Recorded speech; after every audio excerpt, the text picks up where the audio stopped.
சென்று ஆண்டவரை தரிசனத்தை பற்றி ஆண்டவர் எல்லாம் பாரதியாரை கொண்டு வந்து விட்டோமா? இருந்தாலும் நமக்காக காத்துக் கொண்டிருப்பாள் ஆனந்தி. இப்போதே செல்ல வேண்டும், ஆனந்தியை சந்திக்க வேண்டும். ஆனந்திக்கு கண்பார்வை இருப்பதற்கு நாமே வழி தர வேண்டும். அப்படியே அப்புறமா போகலாம்.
நந்தவனத்திலே நான் உனக்கு மலர் மாலை கொண்டு வர வேண்டும் போல நீ அங்கிருக்கும் குளத்திலே நான் இறங்கியதால் அங்குள்ள முனிவர் என் இரு விழிகளும் பார்க்க வேண்டும் என்ற சாபத்தை கொடுத்து விட்டார் அண்ணா.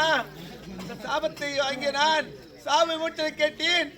12 ஆண்டுக்கு ஒரு முறை மலரும் பாரிஜாத மலர் அந்த ஆண்டவன் பாதத்திலே வந்து விழும்.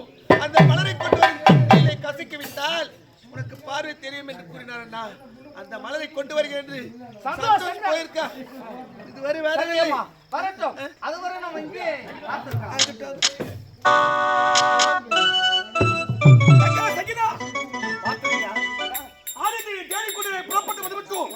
இதுவரை சந்திக்கவே முடியவில்லை.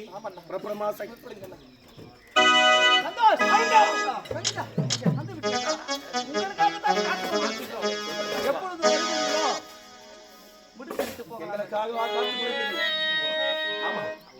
ஆனந்தியை கற்பாவை கிடைப்பதற்காக சென்று பாதுகாவலை நானே கொண்டு வந்து மீண்டும் இணைந்த கற்பாவை ஆனந்திக்கு கிடைக்கப்படும். ஆனந்தி இணைந்த கற்பாவை கிடைக்க சமயத்தில் என் மனதில் ஒரு சந்தேகம். அது என்ன சந்தேகம் தெரியுமா? மீண்டும் உனக்கு கற்பனை கிடைத்தால் யார் முகத்தை நீ பார்க்க போகிறாய்? இல்லன்னா சந்தேகம். உடன் பிறந்த அண்ணன் என்னதான் முதலில் பார்ப்பார். என்னங்க வாய முடிங்க. அவருடைய ஆர்வம் தோழி அந்தரங்க தோழி என்னெல்லாம் முதல்ல கேட்டு பாப்பா. ஆமா இல்ல என்னதான் பார்த்தோம் அண்ணா. நிறுத்துங்க. இத பாருங்க, எனக்கு முதல்ல கண் பார்வை கிடைக்க வேண்டும் என்றால் உடன் பிறந்த அண்ணன் முகத்தை பார்க்க மாட்டேன். என் ஆரோக்கிய சங்கீதா அவருடைய முகத்தை பார்க்க மாட்டேன். எனக்காக போராடி இப்படி நாட்கள் கடந்து போய் அந்த பாரதியார் மலை கொண்டு வந்தாரு. அந்த அந்த சந்தோஷ முகத்தை தான் நான் பார்த்தேன். சங்கீதா பார்த்தறியா? ஆனந்தனுடைய முகத்தை பார்க்க போக முடியாதா? ஆறுயிர் தோழி உன்னுடைய முகத்தை பார்க்க போக முடியாதா? ஆமா. என் முகத்தை தான் பார்க்க போறேன். யார் முகத்தை பார்த்தவரை கற்பர் எடுத்த வகையே போதும். இப்போ இந்த மனம் சாரியத்தை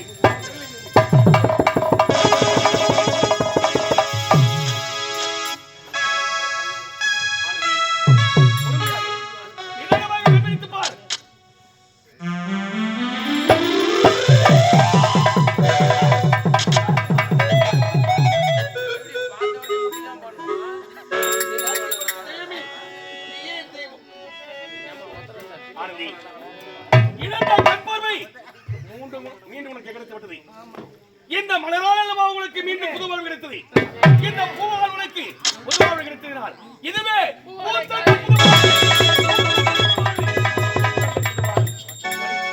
நாங்கள் வந்த வேலை முடிந்துவிட்டது. என்னுடைய கடமை முடிந்துவிட்டது. ஆகினால் இப்பொழுதே நாங்கள் வருகின்றோம். என்னம்மா போகட்டுமா? இத பாருங்க, எனக்கு கண்பாரை கொடுத்து விட்டு என்னை விட்டு பின்னால் என்ன அர்த்தம்? நான் உன்னை திருமணம் செய்துக்கிறேன். என்னையா? அம்மா தாயே, எப்ப உங்க குடும்பத்தை நாங்க கால் எடுத்து வச்சோமோ அப்பவே பரவாத பாடுபட்டு இன்னுமா எங்களை விட்டு வைக்கல. ஆளை விட்டா போதும். இத அதுல பாருங்க, நீ செத்தா என்ன உயிரோட இருந்தாங்களா? ஏம்மா அப்படிலாம் சொல்ற? உங்க சமாசாரமே எங்களுக்கு தேவையில்லை. மாமா போகலாம். ஆமா நீ போடா. உண்மையா? அண்ணா அண்ணா என்னம்மா? ஆத்துக்கு தண்ணி எடுக்க போறேல்ல? ஆமா. அவர் என்ன எடுத்துட்டாருன்னா? எத்தனை நாள் காத்துற பாவி. அப்பவே சொன்னேன், குளக்கரைக்கு தண்ணி எடுக்க போகும்போது கீழே குளிச்சத்துல நீ வராம போகிற நீ. ஏய், அதை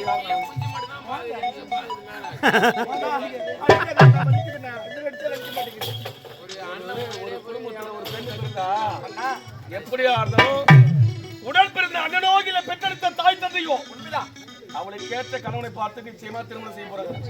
நீங்க யாரையா போய் ஒரு வாழ்க்கை தேடி வீணா போறீங்க. பெற்றெடுத்த மகளுக்கு திருமணம் செய்ய வீட்டுல இருக்கிறது தெரியாது. சரி, உங்க தலையெழுத்தாது தானே நான் என்ன பண்ண போறேன்? யார் மாத்த முடியும்? சரி சரிங்க, நீ ஆனந்தோட சந்தோஷமா இரு, நான் போயிட்டு வரேன். என்னது? அப்படி என்றால் நீ சென்று விட்டால் என்னோட தங்கை வாழ்க்கை? தங்கச்சி கேட்டு போனா இல்லைன்னு சபாஷ், நல்லது.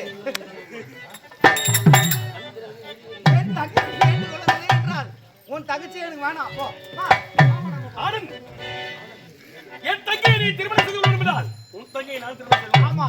ஏமா இது ஒரு சௌகரியம் தான். என்னடா என்னைக்கு என்ன இருந்தாலும் குடிச்சுட்டு வந்து சண்டை போட்டு ஆச்சு ஆத்தா விட்டு தேர்த்துக்கணும்னு வச்சுக்கோ. உண்மைதான். நீ ஆத்தா விட்டு வார்த்தைக்குள்ள அவன் தங்கச்சி ஆச்சு, நான் ஆத்தா விட்டு தேர்த்துக்குவேன். அப்படியா? பா சாமி, உன் தங்கச்சி என்ன அடிக்காது இருந்தா போதும். வா செத்து பூசி வாய திறக்கல வா பொறுப்பு சொல்ல போட்டேன். ஏய் பையா